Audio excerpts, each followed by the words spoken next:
Hello, I got your question here on this problem. 3 to, guess maybe 17 or whatever homework it is. You want to calculate the standard deviation for these two groups here.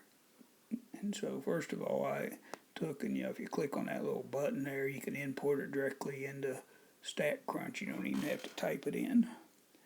And once you get into StatCrunch, I guess I've covered up the columns here, but you want to click on the column that's one over here. It's called Stat, and then go down to Summary Stat and Column. So you click on the Stat column, go down to Summary Stat, which you see here in Column. Then you choose the two columns you want.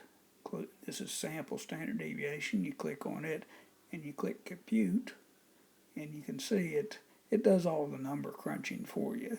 It gives you standard deviation for the traditional and the flipped class. This is how you could use StatCrunch to take care of this. So you click on this little icon and you import it right into StatCrunch. I didn't type these numbers in.